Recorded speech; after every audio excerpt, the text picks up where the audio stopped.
Selamat datang di video kuliah TK2103 Termodinamika Teknik Kimia bersama saya Anggi Traksajati dengan topik Termodinamika Proses dengan Aliran. Capaian dari video singkat ini, mahasiswa memahami perhitungan raca massa dan energi dalam aliran fluida ditinjau dari aspek termodinamika, dan yang kedua, mahasiswa memahami secara umum proses ekspansi dan kompresi. Jika sistem melibatkan suatu aliran fluida, maka kita dapat dengan yakin mengatakan sistem itu adalah sistem terbuka. Sesuai dengan ilustrasi sederhana di sini, sistem misalnya dibatasi sebagai kontrol volume, bentuknya bisa real ataupun imajinatif.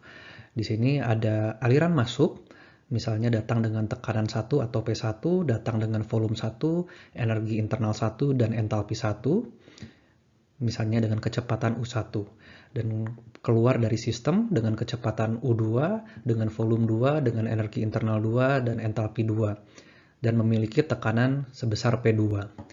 Kemudian dalam sistem tersebut ada kalor yang bisa masuk atau keluar, kalau panahnya seperti ini misalnya masuk, dan ada kerja yang juga dalam ini contohnya masuk. Secara sederhana, maka neraca energinya dapat dinyatakan sebagai aliran tunak atau steady state sebagai M dikalikan delta H plus setengah delta U kuadrat plus G delta Z sama dengan net dari kalor ditambahkan net dari kerja pada sistem tersebut. Delta di sini menyatakan selisih dari kondisi keluar dikurangi kondisi masuk. Misalnya berarti delta H menjadi H2 dikurangi dengan H1, delta U kuadrat merupakan selisih kuadrat dari kecepatan keluar dibandingkan kecepatan masuk, dan delta Z di sini adalah energi potensial atau beda elevasi. Kemudian Q sekali lagi adalah netnya, Q in dikurangi Q out. Jika dinyatakan dalam bentuk seperti ini, maka kita bisa lihat ada nilai M. M di sini adalah laju alir massa dalam kilogram per second. Sehingga satuannya akan menjadi dinyatakan seluruhnya dalam watt atau joule per second. Persamaan neraca energi tersebut dapat juga dinyatakan persatuan massa. Jadi bedanya semua dibagi dengan M atau dibagi dengan kilogram per second, sehingga nantinya semua bagian dinyatakan sebagai joule per kilogram. Neraca energi untuk aliran fluida tersebut dapat kita analisis lebih lanjut untuk 3 jenis proses atau 3 jenis sistem berikut. Yang pertama misalnya untuk proses reversible. Artinya apa di sini? Efisiensinya masih 100% atau kita bisa nyatakan tidak ada hilang kerja atau tidak ada hilang panas ke lingkungan. Sehingga WS sama dengan integral dari P1 ke P2 VdP plus setengah delta U kuadrat plus G delta Z. Artinya apa? Di sini jika kita memberikan kerja ke dalam sistem, misalnya kita memberikan atau menyuplai listrik ke pompa atau ke kompresor, energi tersebut akan digunakan untuk apa? Yang pertama bisa untuk menaikkan tekanan, bisa menaikkan dari P1 naik ke P2. Misalnya kita butuh mengalirkan dari tangki atmosferik 1 bar ke alat yang operasinya 5 bar atau 10 bar. Bisa disediakan dari pompa atau kompresor tersebut. Bisa juga digunakan untuk menaikkan U dari U1, U masuk naik ke U2 atau U keluar, energi kinetiknya yang naik. Atau bisa digunakan untuk menaikkan energi potensial dari Z1 ke Z2, misalnya awalnya cairannya ada di dasar, harus naik ke alat yang disimpan di 10 meter di atas permukaan tersebut. Tidak ada energi dari pompa atau dari kompresor tersebut yang dibuang ke lingkungan.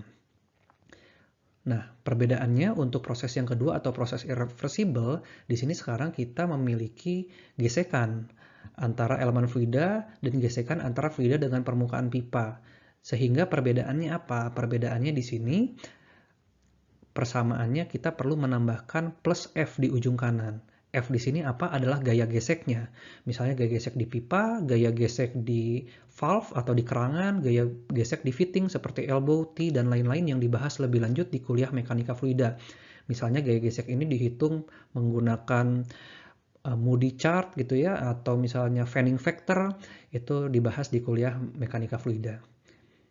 Jadi mudahnya untuk proses irreversible itu kerja yang diberikan ke dalam sistem digunakan juga untuk mengkompensasi gaya gesek yang hilang gitu ya sepanjang pipa tersebut. Dan untuk sistem ketiga di sini sistem yang tidak melibatkan kerja atau tidak melibatkan gesekan.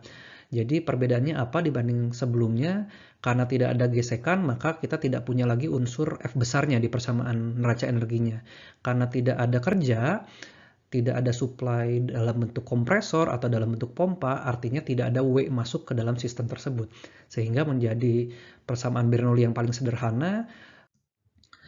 Kemudian saya lanjutkan, kita akan membahas proses ekspansi.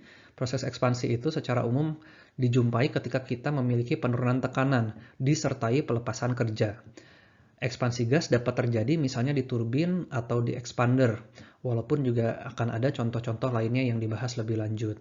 Di sini dinyatakan proses ekspansi sebagai 4 variasi, dinyatakan sebagai kurva PV atau pressure versus volume. Semuanya ekspansi dari titik 1 ke titik 2 karena semuanya mengalami penurunan tekanan. Walaupun sama-sama penurunan tekanan, tetapi titik akhirnya berbeda.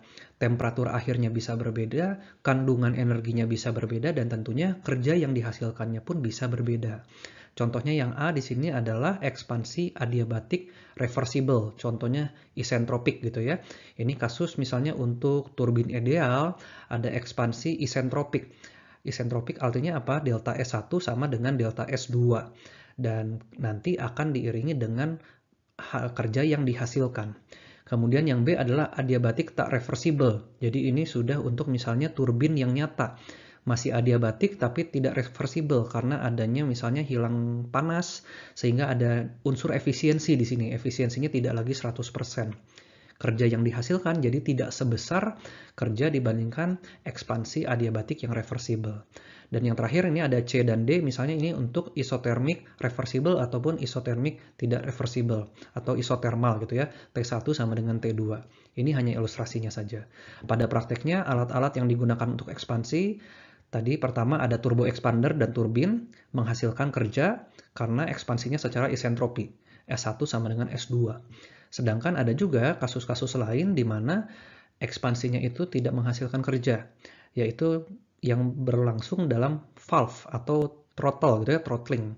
Mengapa? Karena di sini yang konstan adalah entalpinya atau proses isentalpi, H1 sama dengan H2.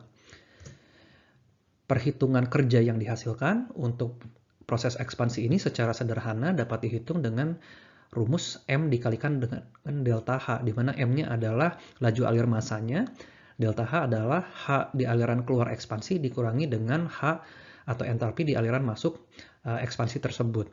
Sehingga kita bisa cocokkan di sini ketika prosesnya isentalpi melalui valve, melalui throttling, melalui kerangan, namanya isentalpi, H2-nya akan sama dengan H1, sehingga tidak ada delta H, maka wajar W-nya 0, tidak ada kerja yang dihasilkan.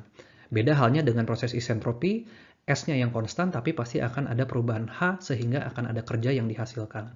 Kemudian, jika kita sudah mempertimbangkan adanya efisiensi, kerjanya yang menjadi tidak reversible, efisiensi itu dalam kasus ekspansi adalah W dibagi dengan W isentropik. Jadi W yang atas ini adalah kerja nyata yang dihasilkan, yang nilainya pasti lebih kecil dari W ideal secara isentropik. Makanya efisiensi itu nilainya akan kurang dari 1. Misalnya efisiensi suatu turbin bernilai 75%. Artinya apa? Dia hanya bisa menghasilkan 0,75 dari kerja ideal yang dihasilkan jika turbin bekerja secara isentropi reversible. Kemudian variasi yang kedua adalah proses kompresi. Kompresi adalah kenaikan tekanan yang membutuhkan kerja. Jadi seakan-akan kebalikan dari ekspansi tersebut. Untuk sistem tertutup, kerja dimasukkan dengan cara perubahan volume, misalnya pada piston. Untuk sistem terbuka, kerja dimasukkan dengan perubahan tekanan atau poros, misalnya pompa untuk cairan, adiabatik non-reversible, atau kompresor untuk gas, adiabatik atau polytropic non-reversible. Ilustrasinya bisa kita lihat pada PV diagram ini, W untuk kompresi adiabatik dari titik 1 ke titik 3 ke titik 2 akan lebih besar dibandingkan W untuk kompresi isotermal yang langsung dari 1 ke 2. Mengapa? Karena W itu adalah integral PDV sehingga akan sebanding dengan luas area di bawah kurva isotermal dan adiabatik ini. Jadi dalam proses kompresi membutuhkan kerja. pompa dengan kompresor tidak akan bekerja jika tidak dihubungkan misalnya dengan listrik. Mengapa? Karena listrik yang menyediakan kerja sumber energi tersebut.